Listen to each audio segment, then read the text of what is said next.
Hello and welcome to the Cleveland Photographic Society YouTube channel. My name is Chuck Fitzgerald. I am your current first vice president.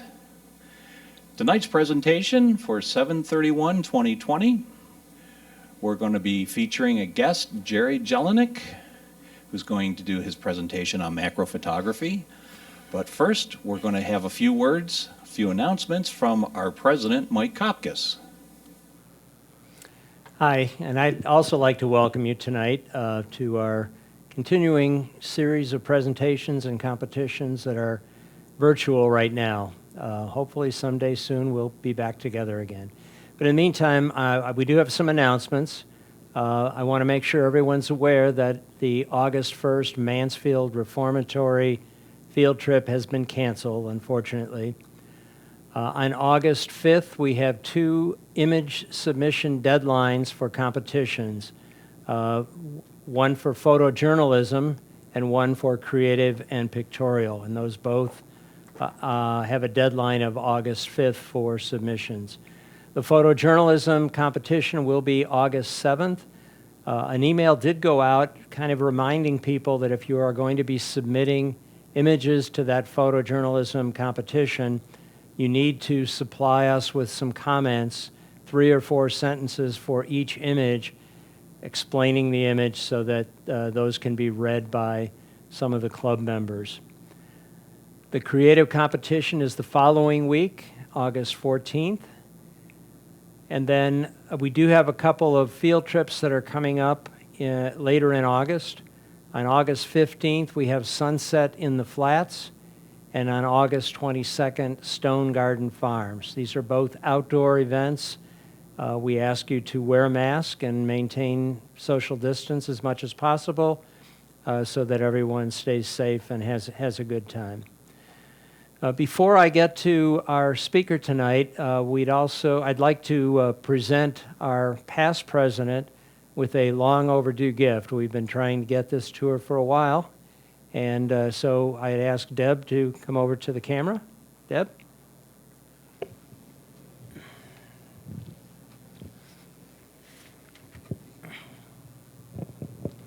And we have a gift for you.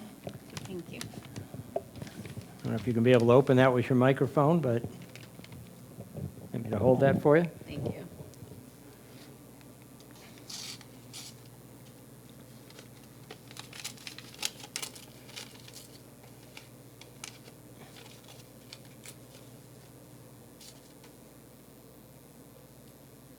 It's a card with my picture on it.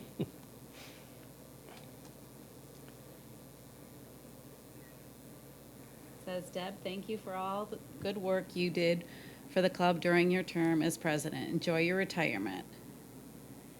And then it's signed Mike and Rob and all of CPS. And Chuck. And Chuck left another little comment.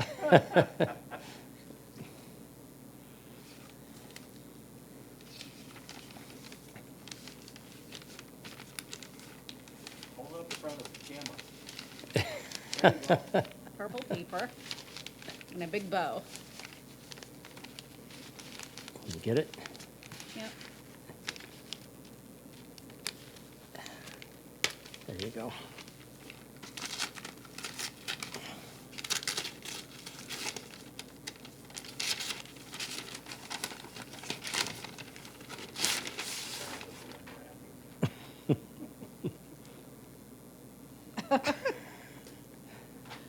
Okay, it's a caricature of me, and it's got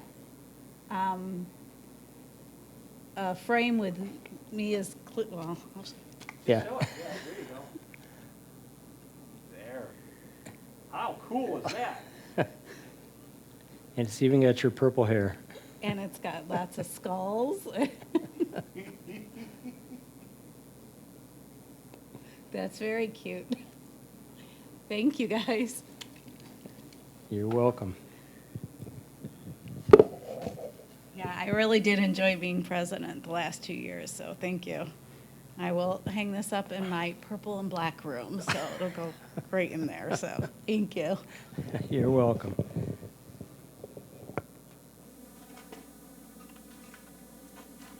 All right, and thank you so much, Deb. You really did a great job as president. You're going to be a tough act to follow, and I do appreciate all the time and effort you put into the club. So,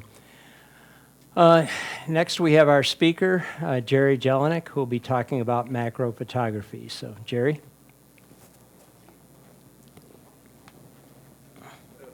That's all right.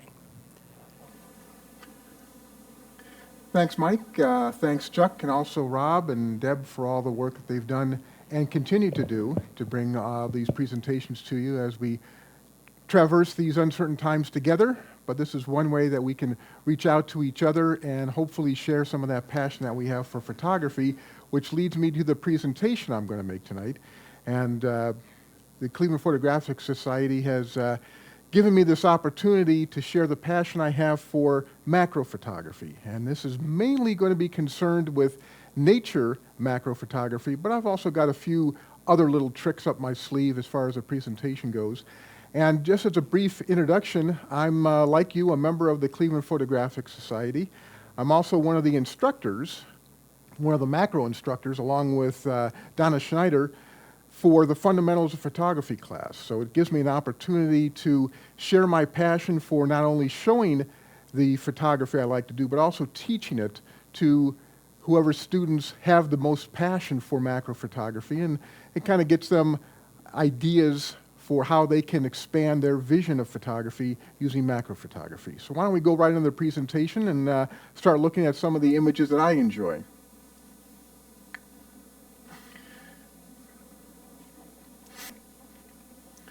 Okay, this opening slide is just kind of a title slide.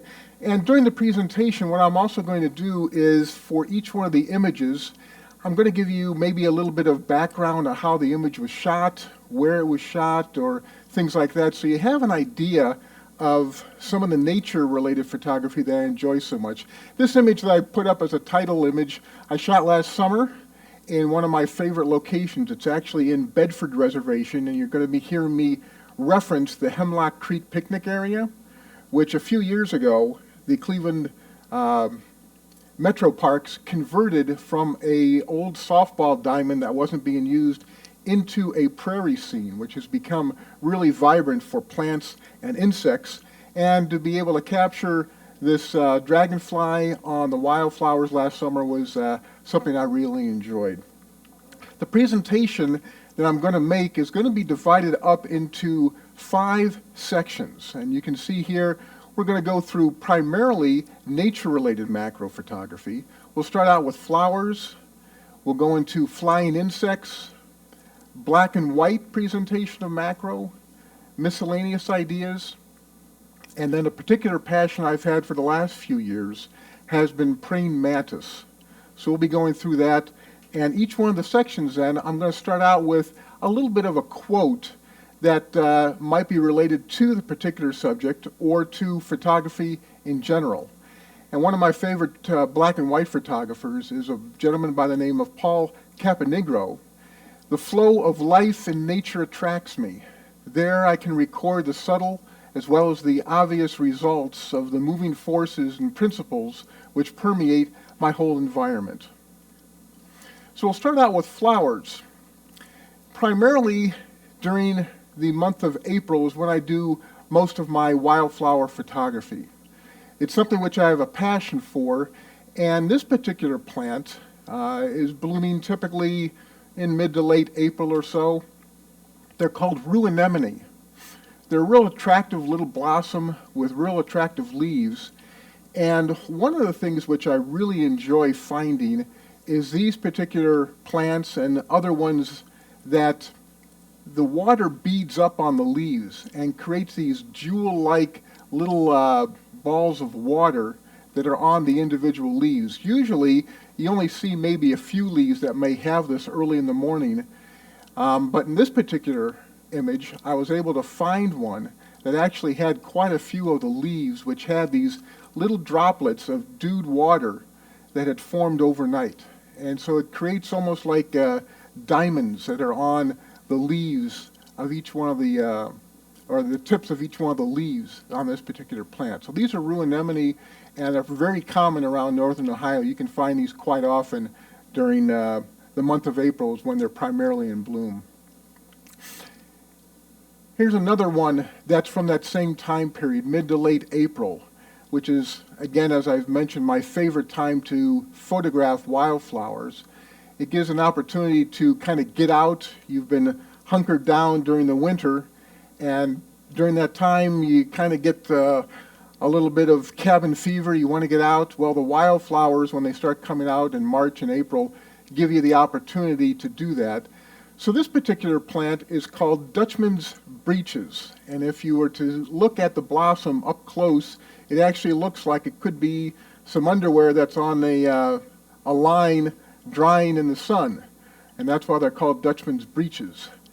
And in this particular image, I wanted to make special attention for you to notice what I've done on this is really try to isolate each one of those blossoms from each other. One of the things that really makes your photography kind of stand out from a lot of other people is minimizing the background, and also in this particular case, those white blossoms having each one of those 5 blossoms individual and isolated from each other. If there was overlapping, it's not quite as attractive. It's a little subtle detail which can help make your macro photography kind of go to the next level.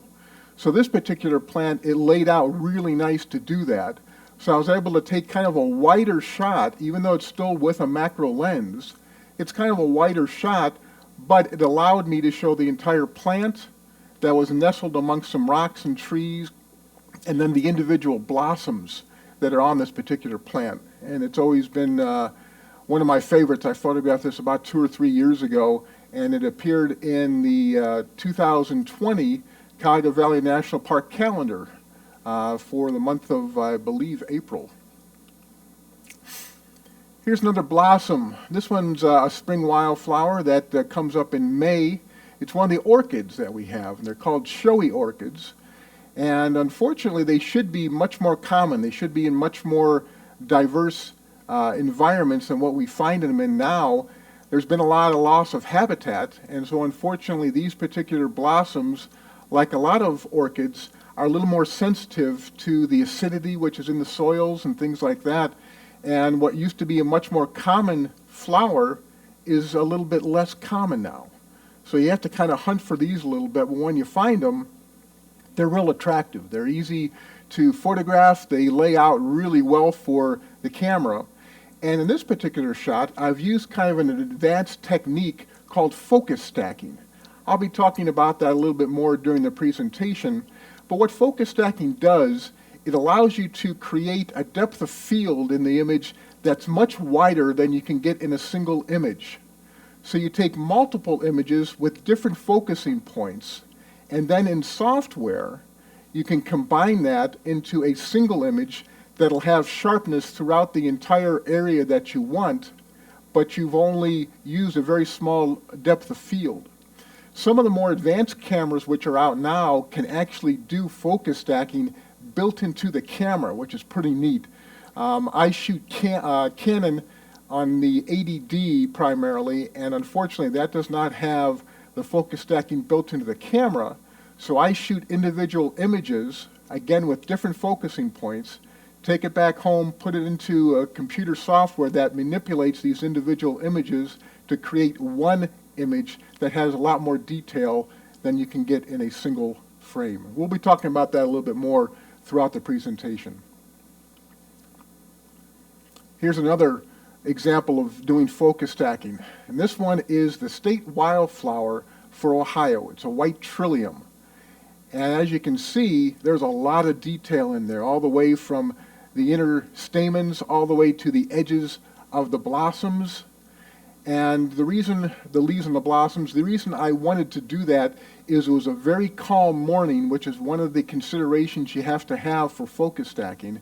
Basically, you don't want to have anything moving at all, because it might take you 20, 30 seconds to create individual images that you want to try to focus stack, and if things move during that 20 or 30 seconds, it's not going to make an effective presentation, because it'll start having multiple points within the image. It looks very unnatural. But this particular blossom was just so pretty. It was on a a wet morning after a fresh rain, and if you can find flowers or any subjects, macro-wise in nature, that have water from dew, from rain, things like that, it really gives it just a little bit more energy, and it gives it an opportunity then to really show off some of the characteristics of the plant, and in this particular case also of the leaves and the surrounding area too. Let's go to the next section then. Another favorite subject of my nature photography with macro are flying insects.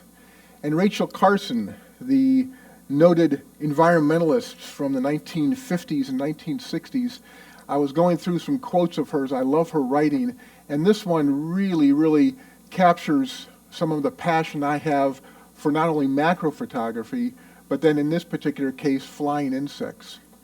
Once the emotions have been aroused, a sense of the beautiful, the excitement of the new and the unknown, a feeling of sympathy, pity, admiration, or love, then we wish for knowledge about the object of our emotional response. Once found, it has lasting meaning. And Rachel Carson is just a wonderful writer. If you haven't read any of her things, I would strongly encourage you to do that. She's an excellent writer and had a passion for nature that really rings true in a lot of things I enjoy. Okay, here's one of the lucky breaks that you get when you go out early in the morning. When I do most of my insect and wildflower macro photography, it's done typically within the first couple hours of the day. And every now and again, you'll be going through a meadow that's very cold on a summer morning, and you come across a butterfly which is perched on a plant and is not moving. And that's the real joy. So this is a spicebush swallowtail. It's one of the really attractive butterflies we have here in northern Ohio. And the amount of detail that's on these wings is just wonderful. And this is just a single image, but what I was able to do was get a parallel plane above the butterfly to maximize all that detail which is in the wings and then on the jopai, which is the plant that it's perched on there.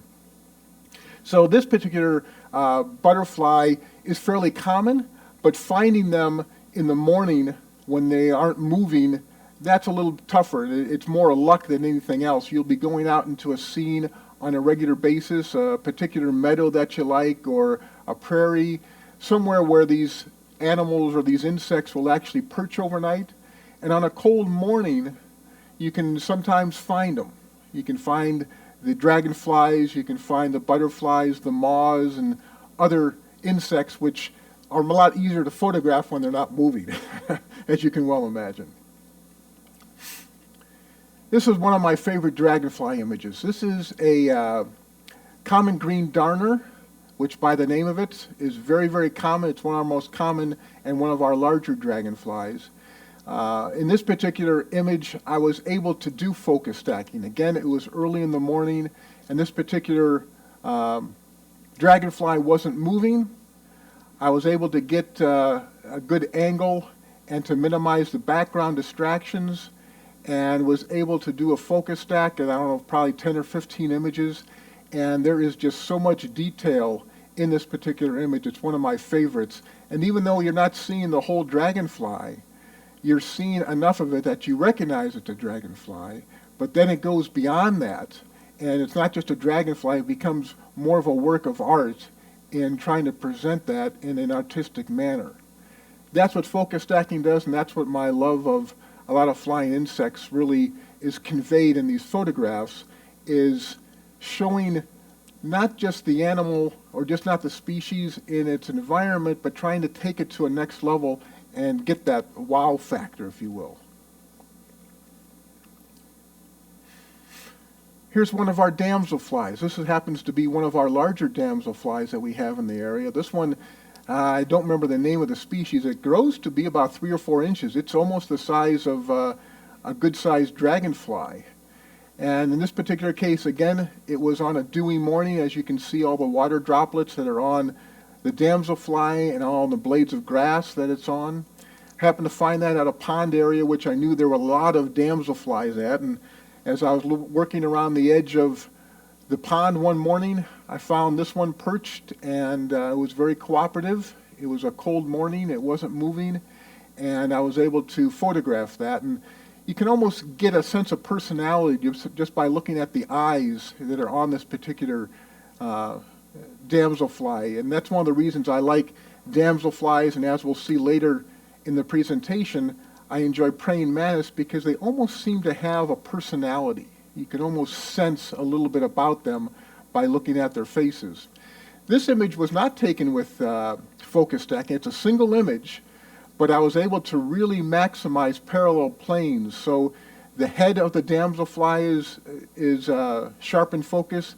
The whole body of the damselfly is in focus.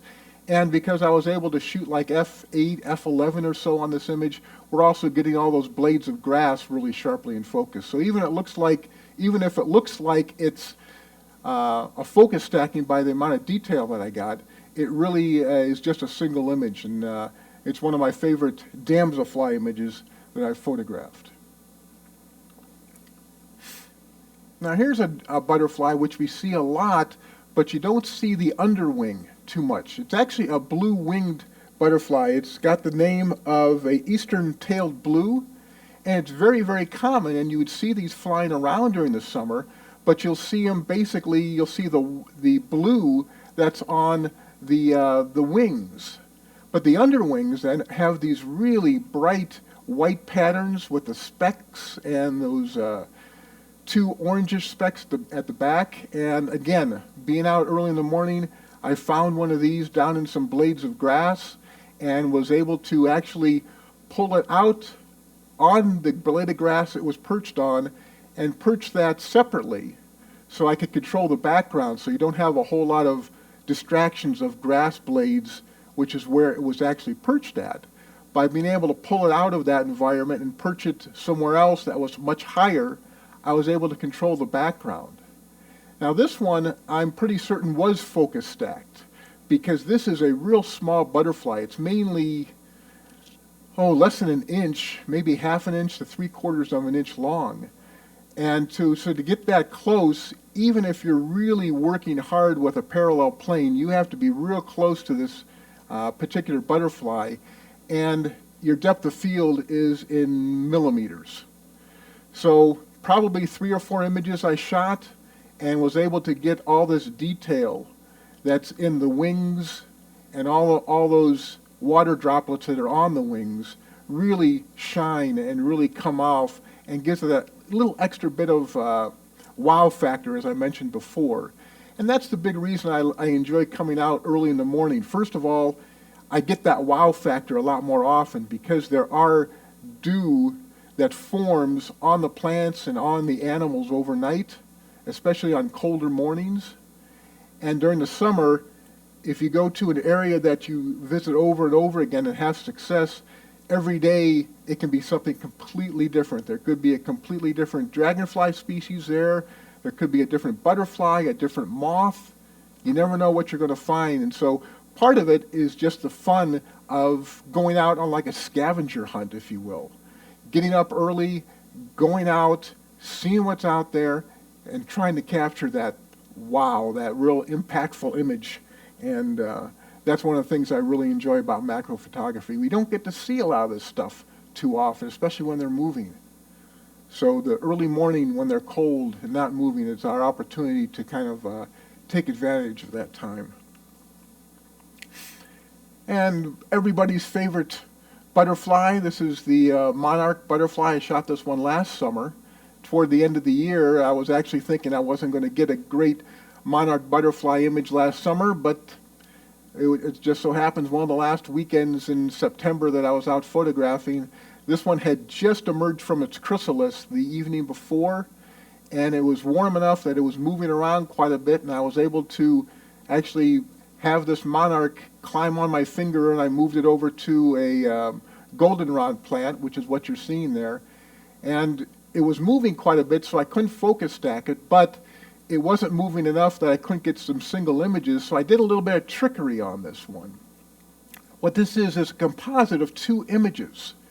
There's one image I have for the monarch butterfly, which is probably about F11, maybe even F16, to try to get all that detail in the wings. I was really trying to emphasize a parallel plane to get the maximum amount of depth of field on the entire butterfly. But the background at F11 had a lot of distractions to it.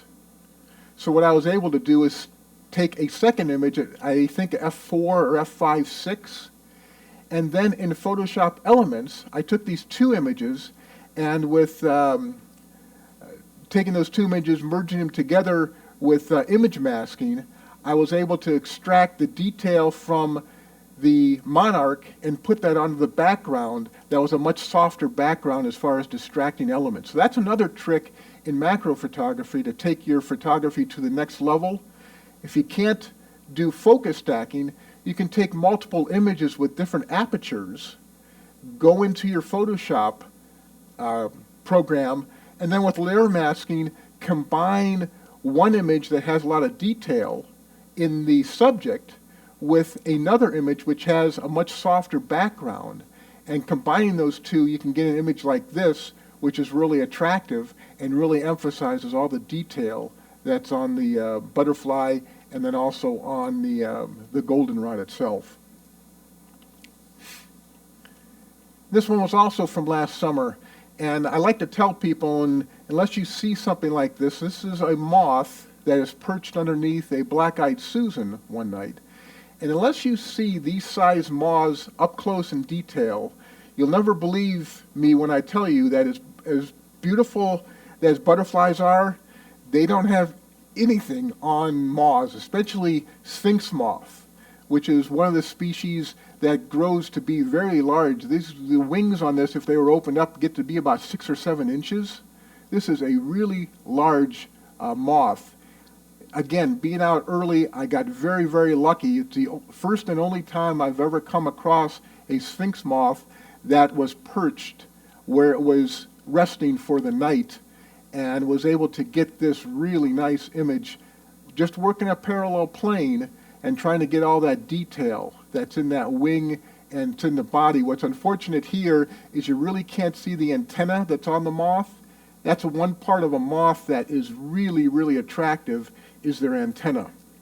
And the reason that they have such a detailed antenna is these moths, and moths in general, have a sense of their species which is amazing. It's used for mating.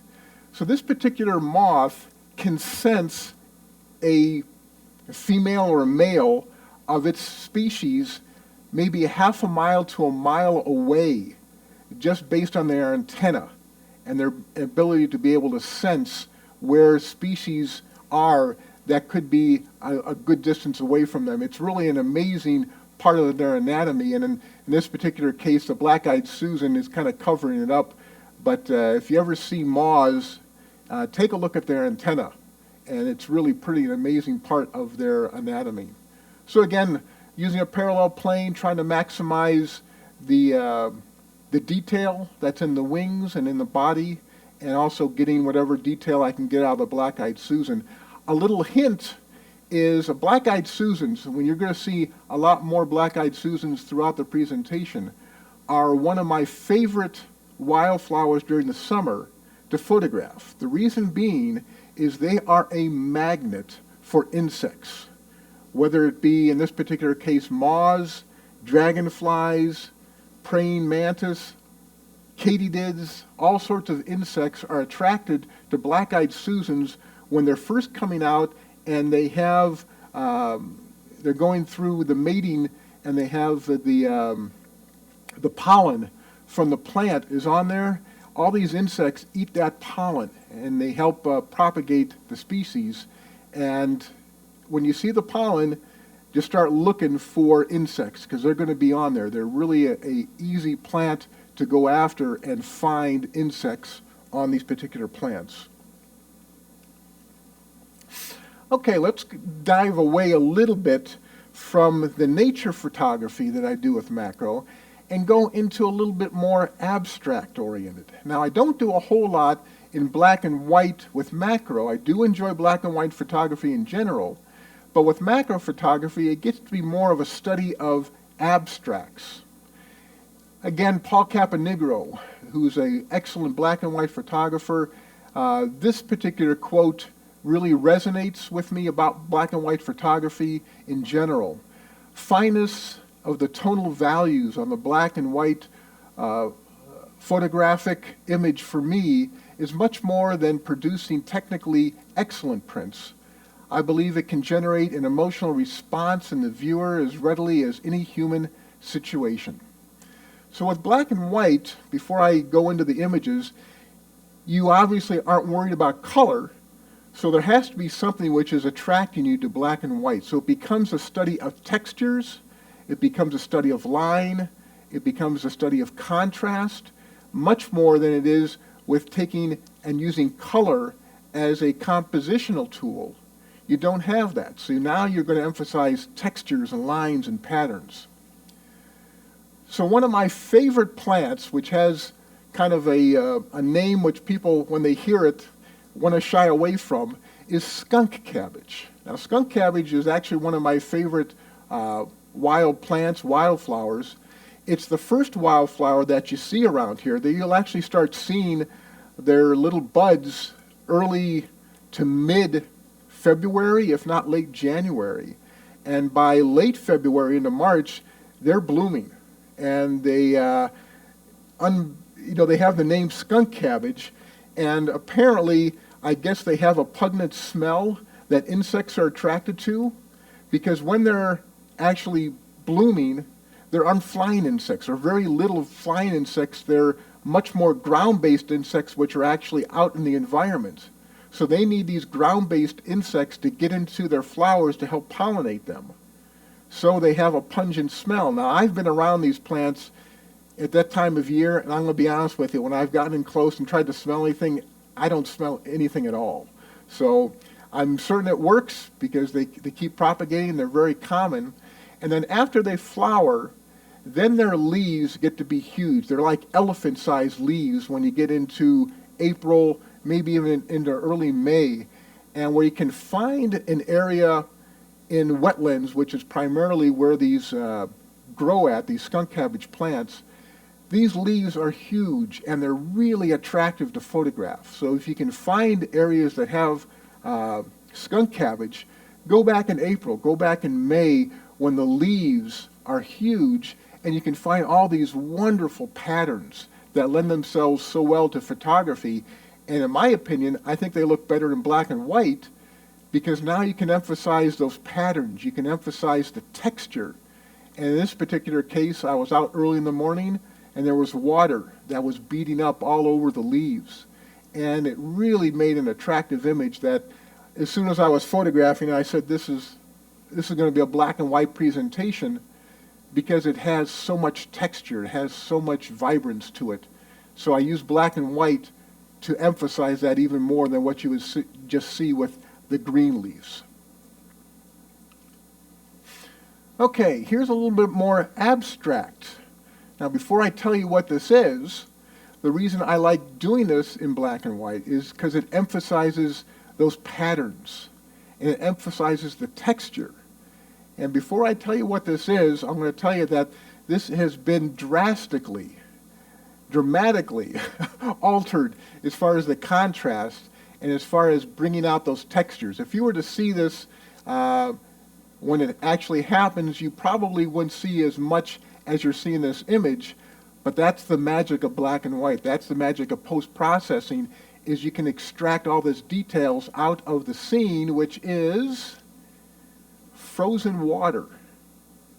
If you ever go out in the winter on a cold morning by a shallow creek, or maybe in the fields, you'll find these kind of patterns that form overnight, especially if it got warmer the day before and then gets very cold during the evening. You get out there first thing the next morning, you can find these patterns that create just so much texture and so many lines. It becomes really attractive, those almost sensuous lines, those S shapes.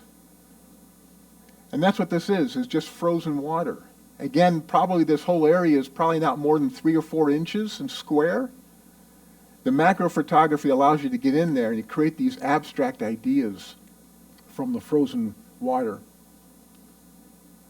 Another frozen water abstract, again emphasizing those very S-like sensuous shapes, and then the bubbles that formed overnight and create those patterns. This is just two of the patterns that you can find with frozen water.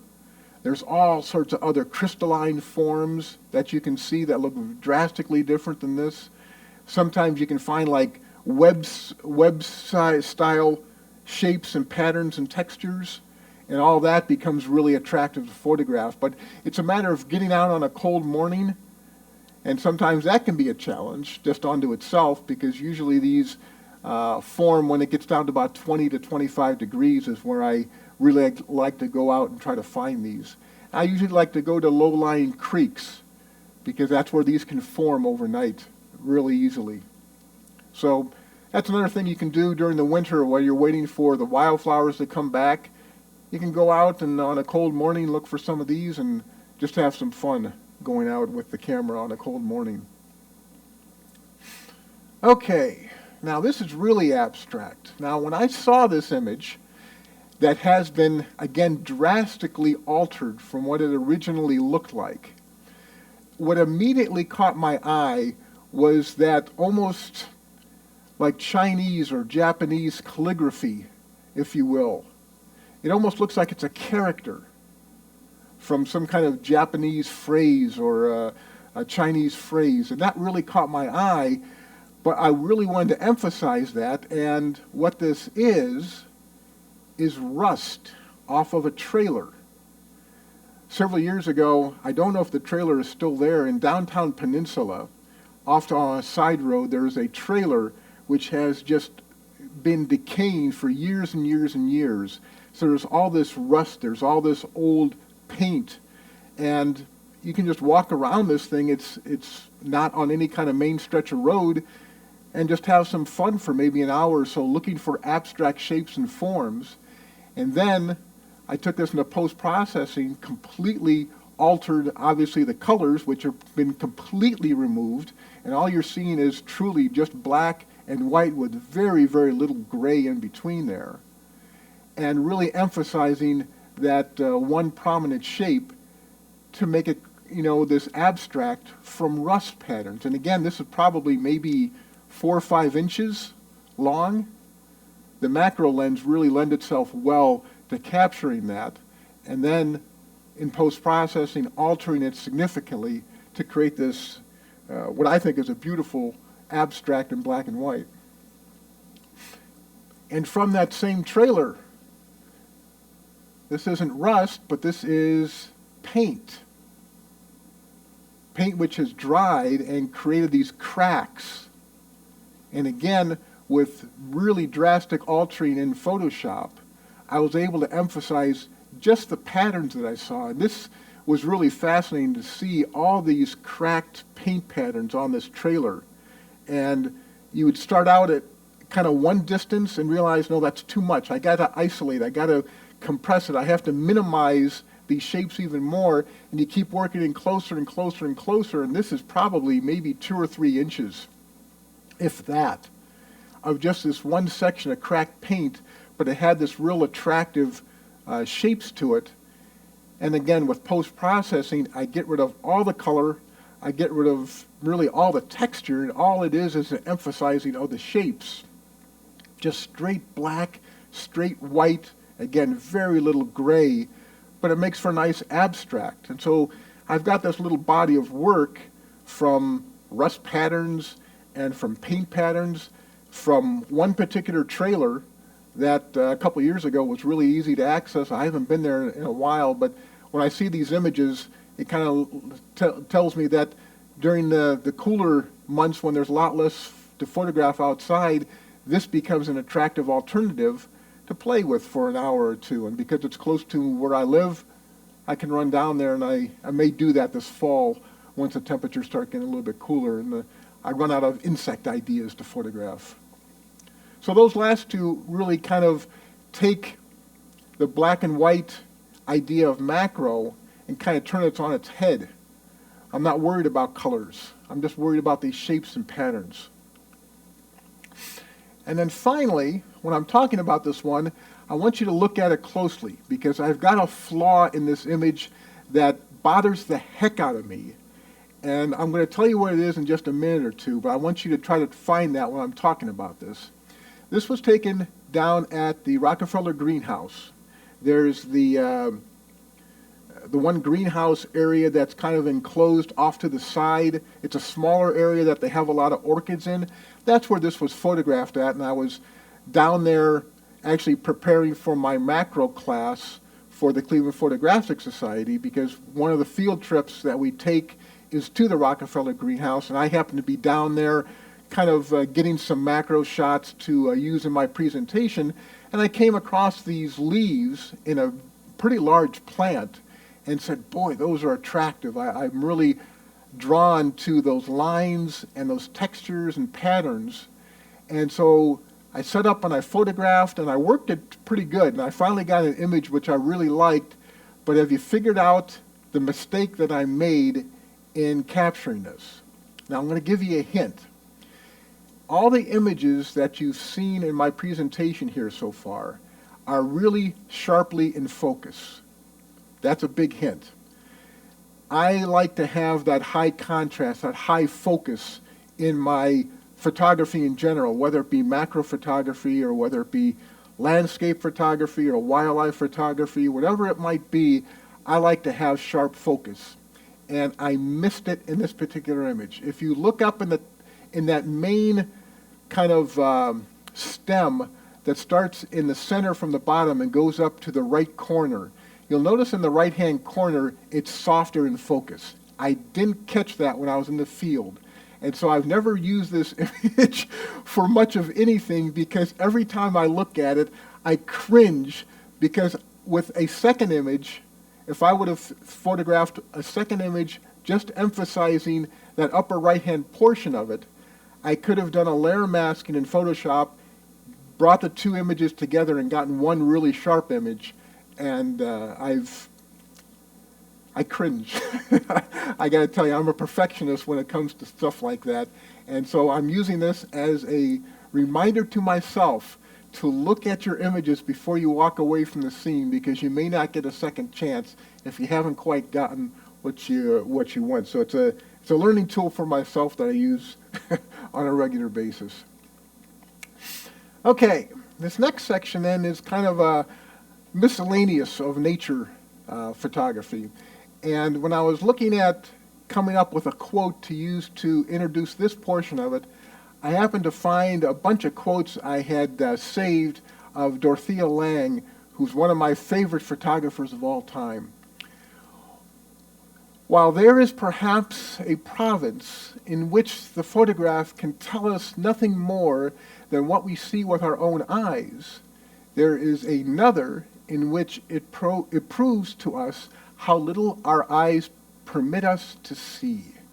And when I read that, I said that is really a big part of my macro photography, is seeing things maybe not the way that we think we're going to see them, or maybe in a way we've never seen them before. So this quote really rang true. So here's some miscellaneous nature macro photography I've done recently. This one is fun. Here's black-eyed Susans again. And again, I mentioned earlier in the presentation, if you want to find insects, look on black-eyed Susans. So this one is a crab spider, and I'd seen this on a black-eyed Susan, and I started working it, and I have a 150 millimeter macro lens, and with that lens, I couldn't get the image I wanted. So I actually have an extension tube on my macro lens, 150 millimeter macro lens, to get in as tight as I can on this particular subject, create this abstract kind of frame, and then having this crab spider really stand out, because the further I was away from it, the less the crab spider is emphasized, because now you start seeing more of the yellow that are in the black-eyed Susans, and I didn't want that. I just wanted the yellow to kind of be a frame to draw your eye into the crab spider that's there. And then, of course, you have this nice contrast, this dark, almost purplish color that's on the seed of the black-eyed Susan. And it really came out nicely. I was really, really pleased with how much detail I was able to get. I don't recall if this was a focus stack image or maybe one or two images. I don't remember what I did on it. My guess is it's probably focus stacked because there's a heck of a lot of detail in there that I don't think I would have gotten using a 150 millimeter macro lens with an extension tube.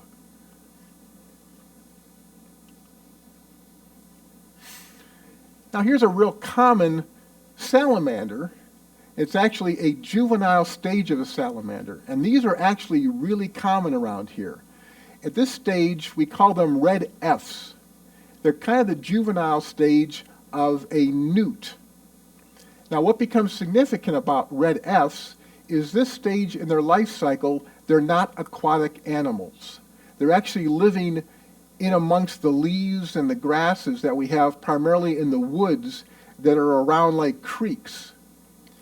And in early to mid-May is when they are really active. And if you're out, again, early morning on a cold morning that's got maybe some fresh rain, there's areas where there will be hundreds of these red Fs. And people don't even see them. They're very small. They are maybe about 2 or 3 inches long, but they are one of the neatest looking critters, and they're very easy to spot on those mornings when the conditions are right, but you have to look down on the trail because that's where you're going to see them. If they're off in the grasses, they'll be underneath leaves, and unless you start picking up leaves, you're not going to find them. So you find them on the trail, and they're very docile, and you can actually pick them up a little bit, be very careful with them because they don't have a whole lot of rigidity to them, so you can squeeze them and really hurt them pretty massively. So you kind of pick them up real gently, and here I just moved it over to some moss, which was much more attractive to photograph it on than leaving it on the trail, which is where I found it. But because you can find areas that'll have a lot of these, you have to be real careful walking on the trails because they're easy to miss. Because of their coloring, they can blend in with the trail real easy. If you have a dark brown trail, these red Fs blend in with that environment really, really easy. So you have to be careful when you're walking around. But they're so attractive. I love that golden eye that they have. And then all those specks that they have on their body. And this was a single image, shot probably f8, f11 or so, just to really showcase how much beauty that there is on these red Fs. And they don't move real fast, but they're really fun to photograph. And I mentioned that black-eyed Susans are good to photograph when you want to try to find insects. And this is one of my favorite images that I have of black-eyed Susans with insects. These are two varieties of katydids, and I don't know the particular species. There's a lot of different species of katydids, but they get on these black-eyed Susans to go after the pollen. And in this particular image, the two katydids, even though they're both really sharp in focus, they were not on the same parallel plane. And so what I've done here is this is not focus stacking. This is actually taking two images, one primarily for the katydid on the right and one for the katydid on the left, and then using a layer mask in Photoshop Elements, I was able to combine the best parts of the two images and get this one image which is sharp in focus. So again, going out early in the morning, this image was probably shot in mid to late June or so. The black-eyed Susans are coming toward the end of their real prolific life during the summer. They'll still be hanging around through August, but they won't be quite as prolific as they are in June into early July, which is the best time to photograph them. But the katydids, they're all over the place right now. So you can find katydids, and they're almost fully mature as far as their size goes. So they're fun to photograph too early in the morning because they have such long antennas and they have long legs, and they're just really cool insects to find out in nature. And again, it's like a scavenger hunt when you go out. They're out there and you try to find them and you try to put them in an element in which they become really attractive to photograph. Okay, now this is one of the more extreme examples I've ever done of using focus stacking. This is a dragonfly, and as you can see, there's a little bit of dew on this particular dragonfly. It was a really dewy morning, and I was out and I was looking for insects when I came across this one, and I just said, I've got to figure out a way of photographing this. So I've got my 150 millimeter macro lens, and I put on, I think, about as much extension tube as I could possibly get onto the lens, and photographed, I don't know how many images was this focus stacking. I'm guessing at least 20 or 30, trying to get as many of those little dew droplets that are on this very small dragonfly. That whole image right there is probably less than an inch as far as the total width from left to right. It's very, very tight, and I'm right on top of this dragonfly. And if you look really closely on the eye of the dragonfly, you can see those individual lenses that are on the compound eye that are being magnified by all that dew that's on the dragonfly's head. And this one is just a cool, here's what you can do with focus stacking type of image out in nature. And every time I look at it, I see new things because there's so much dew that was on that dragonfly. I was lucky that morning to find it and to be able to do focus stacking on there. A lot of fun. And something a little more subtle. And when we start getting into September and October is when the fungus and the mushrooms can really be fun to go out and photograph. But they're even trickier, I think, than finding a lot of insects, because the fungus and the mushrooms will only be pristine for maybe a few hours. You have to look for them on cold mornings in September and October, generally after we've had rain. And that kind of spurs them to bloom. And if you were to go back to this location the next day, they'd all be wilted away, or they'd be wilted to the point where they wouldn't be really photogenic as they are when they're really pristine. So you get out there on a morning in September or October and find some of these. The trickiest part of this image and the next image wasn't so much the photograph itself. They're not moving, so they were easy to photograph, but the lighting was really, really tough. So I did a little bit of a trick on this with a tool that I keep in my bag that I only use a handful of times, maybe 2 or 3 times a year.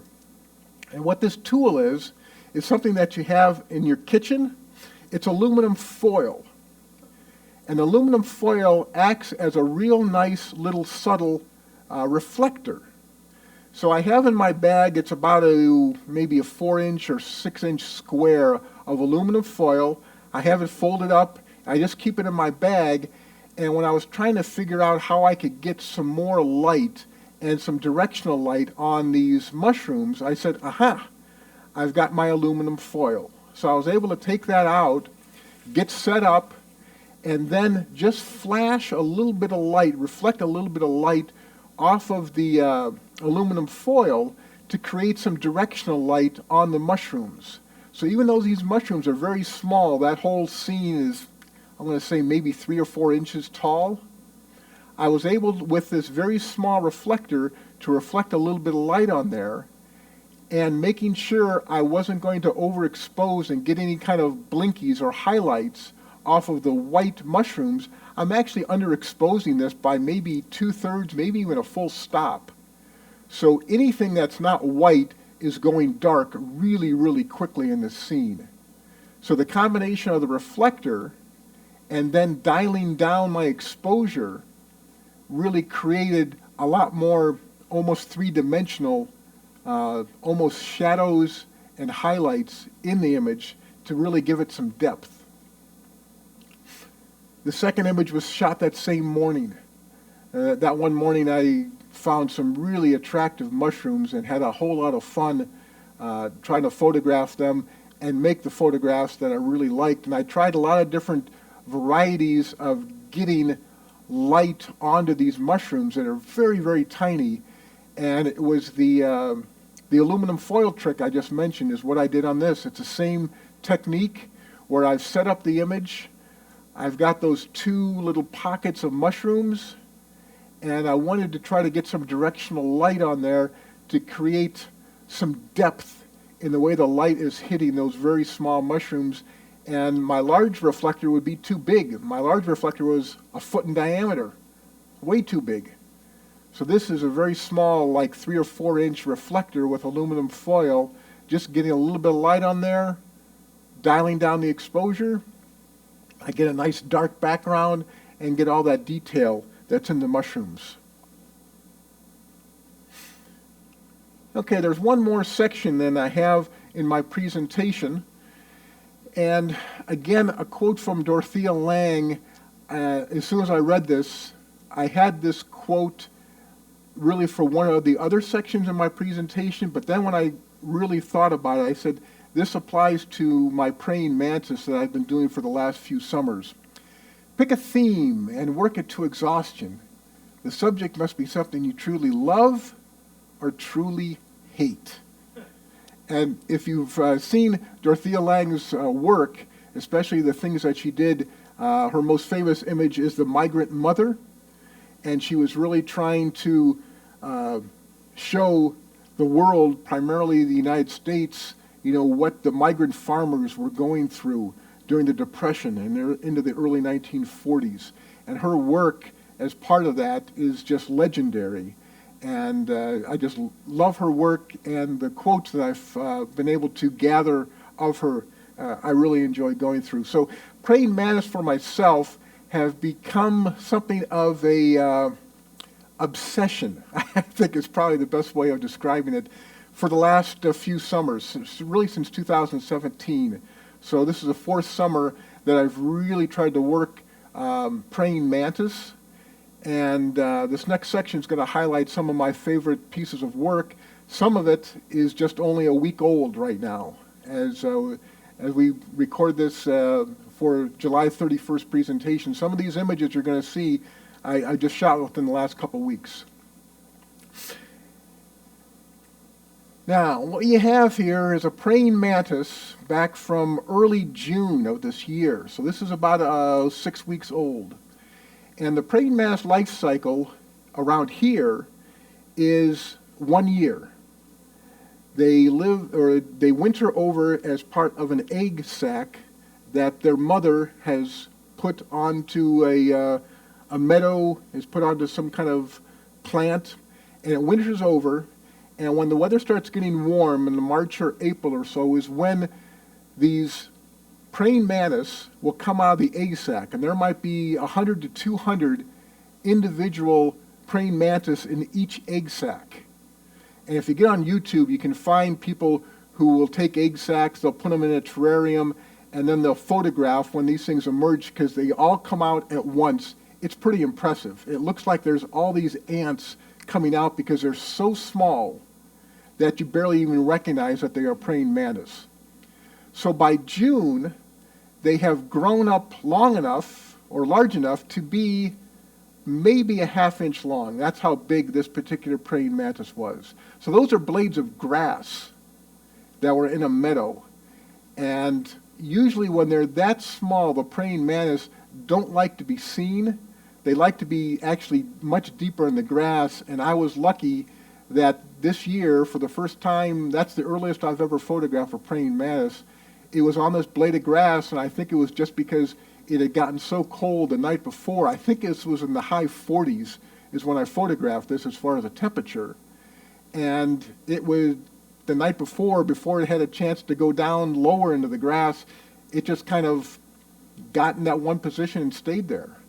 And so there is a lot of dew that's on the grasses, and that's also on the individual praying mantis. It's a single image shot at f11. And for one of the few times in my post-processing, I tried to make almost like a high-key impression of the image to give it a lighter feel.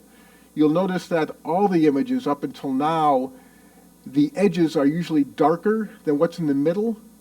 And that's a trick that you use to draw the viewer into your subject, which is typically toward the center of the frame. In this particular image, I wanted to give a wider, a more open feel to the image, a much softer feel. I thought the blades of grass with these little droplets of dew, and then the praying mantis in its own little habitat kind of was a softer feel. Another thing which I did very conscientiously on this is notice that on the praying mantis, especially the head, I've got that isolated from that blade of grass which was behind it. It would have been very easy to just set up the camera and not pay attention to isolating the praying mantis away from the background subjects. And once you can isolate that, it makes it come forward more. It doesn't blend with the background more, so you actually see that subject even better, and it creates that wow factor a little bit more. It's a little subtle detail you're going to see in all my praying mantis images. I'm very conscientious of trying to keep the praying mantis isolated away from background distractions. So this one was just about 6 weeks ago. And this image was about a week and a half ago. Again, a praying mantis on, in this particular case, I think it's called bird's foot trefoil. It's a fairly common plant that you'll find in wooded scenes right now, and this particular praying mantis was just hanging out on this particular plant, and this is focus stacking, and if I remember correctly, it's about 20 or 25 images, trying to get as much detail on the plant and obviously on the praying mantis. And as I mentioned in the image before, this one I was very conscientious on the legs of the praying mantis. Those front legs, which they call the mandibles, are fully isolated away from the plant. So there is a gap. It's very, very tiny between the plant and the mandibles on the praying mantis, but it makes that praying mantis isolated away from the plant just a little bit more, and it gives it a little bit more oomph. It's very, very subtle, and if the image weren't sharp, it wouldn't make any difference. But I've got the image sharp, I've got the detail, there's a lot of dew which is on the flower, that's on the praying mantis, and then I worked very conscientiously trying to really isolate that praying mantis as much as I could to really make it stand out on this, what I happen to think is a very attractive presentation. So this mantis, which is now, like I mentioned, about a week and a half older, was about 2 inches long, and the life cycle of the praying mantis, they get to be adults toward mid-August or so, so another couple weeks you'll start seeing the full size of the praying mantis, and then they mate toward the end of August and early September, and then the female will actually lay the egg on the plants toward middle to late September, and then that life cycle is done. She passes on, and that egg sac winters over, and the whole cycle starts over again. It's a really fascinating life cycle in a lot of insects, but with praying mantis, because they are kind of the top of the insect food chain, they have a particular appeal to me, and they're just so darn photogenic, to be honest. Okay, here's one from last summer, which I really liked quite a bit. This is a praying mantis, probably in August or so. One of the things you'll find is if you have the obsession like I have, and I go back to the same scene almost on a daily basis, the praying mantis will actually perch almost in the same spot every single day. So you can find the same mantis, and they do have different personalities. Some of them are much more accommodating to actually being able to pick up and move towards subjects where you can perch them, which is what is being done here. This particular female, I had perched, I don't know how many times over about a 2 or 3 week period. She was very accommodating. She would go on whatever plant, and she pretty much wouldn't fuss around too much. She would pretty much stay still. And then when I was done photographing her, I put her back on her perch where she was at the night before. I come back the next day, and most likely she's within a foot or two of where she was the day before. So it's really interesting to see that they, especially when they get to be adults this large, they don't move too much at all. So this is a female on a teasel plant, and the reason I like this so much is you have an echoing of the color that's in her body with the teasel plant, and also the green that's on her body is also echoed a little bit. And then where this teasel plant was at was a dark, shadowy, wooded scene in the background, and it's a really dark green, which really helps emphasize all those parts of the praying mantis. And because her forelegs, the mandibles, are kind of stuck out a little bit, it almost looks like she's in movement, or the praying mantis is in movement here, even though she wasn't. She was pretty calm when I photographed this, but it creates a sense of movement. And this one was shot about a week and a half ago. So this is again about a 1-inch long praying mantis on a black-eyed Susan bud. So the black-eyed Susan hadn't opened up yet, but now here, instead of having the light behind me, the light's in front of me. And what I really wanted to focus on was all that highlight, that rim lighting on the plant and that rim lighting on the praying mantis, because it's so attractive when you have all these dew that's on the plant and then it's on the praying mantis. It almost starts glowing when it gets the light, the early morning light onto it. And when you get that rim lighting, it just really, really looks wonderful. And this is, again, a focus stack. I don't know, maybe 15 images, 20 images or so. And when you do that and it works out well, boy, there's so much detail that's in there that's really fun to look at. And so just another way of representing the life cycle of a praying mantis on a black-eyed Susan, and making it more artistic by using this lighting technique of shooting into the light and getting all that rim lighting on the plant and on the insect itself. And then the last image, this was shot 3 years ago, and if you have your 2020 Cuyahoga Valley Photographic Society National Park calendar, and you tune it or turn the page to August 1st, you will be greeted with this image on your calendar. This is going to be the August 2020 Cuyahoga Valley National Park calendar image. So you can look at that right now. But this is a cardinal flower, which are very common plants. A lot of you probably have them in your gardens that bloom during August. And this particular praying mantis, again, was one that I photographed. A few times, it was again a female.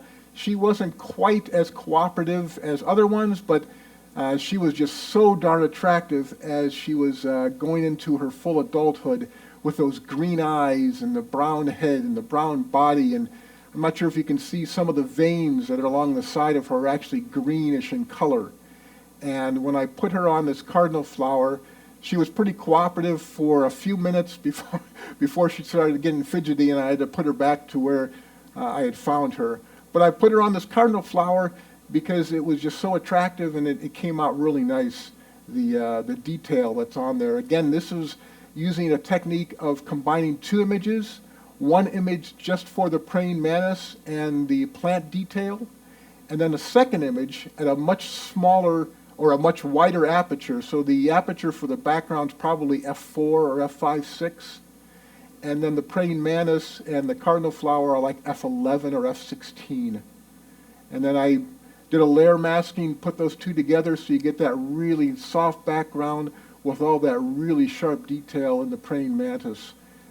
Also emphasizing the parallel plane, trying to get as much detail as I could on the praying mantis and the flower and that soft background to really accentuate the two. So those last few images kind of show the passion that I've had the last few years for photographing of praying mantis.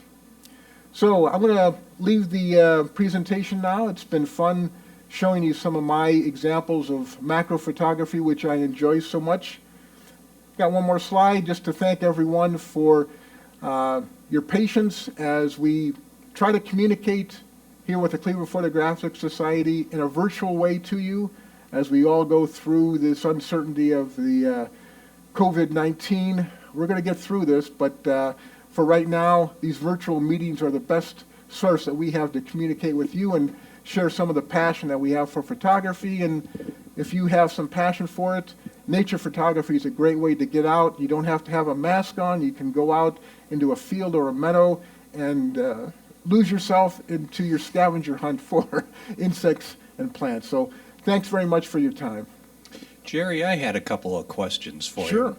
you. Anytime I've gone out, I've ran into the problem with wind, breezes, and stuff like that. You got any tips, or do you just not shoot when it's breezy? Chuck's got a good question there about shooting in breezes. Another advantage of going out early in the morning during the summer is it'll be much, much calmer. Mm-hmm. So if there's, as you mentioned, even a slight breeze, I can't do focus stacking because it's going to be moving the plants around too much. Right. And if it's moving too much, I may just get some token shots of where I'm at, but I may not be able to get anything artistic to the level that I'm showing here. But early in the morning, before those thermal energies pick up, it's much calmer. So typically this time of year, I'll be out at 6:30 to 8 o'clock is kind of the prime time to be out photographing nature. The other question I had was, when you go out, typically, what's in your bag? What do you take? That's another good question. In my bag, for doing macro, it's not so much in my bag as what I'm carrying with me. I have my camera. Mm-hmm. For focus stacking, I use a focus rail.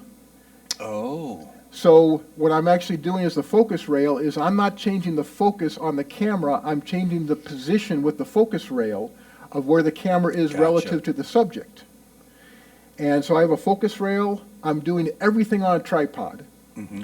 I'm doing everything with my hands off of the camera using a wireless remote for the camera. Okay. So that's really the photographic portion of it. And then to perch things, I have sticks which I carry with me, and I have a pair of scissors, and I have some clothespins that if I find a plant that I can perch with an insect on it, I can set up my stick, I can take the blade of grass. And separate it from all the Separate it noise. from the background. Yeah, wow, very interesting. So that's kind of my arsenal when I'm out doing macro photography. Pretty simple. Keep it simple because one of the things people say, well, do you use any kind of flash with your macro? And I don't use any flash at all because it's one less piece of gear I have to worry about. Right. You're a lot more mobile that way. Exactly. So. All right, very good. Well, Jerry, thank you very much. That was a great presentation. And I want to thank everybody else for tuning in and watching Jerry's presentation along with us. And hope that these are filling your needs. And again, if you want to send us any questions or anything, you can send us any feedback at info@clevelandphoto.org. And you can always view our videos on our YouTube channel under Cleve Photographic. Thanks again. Have a good evening.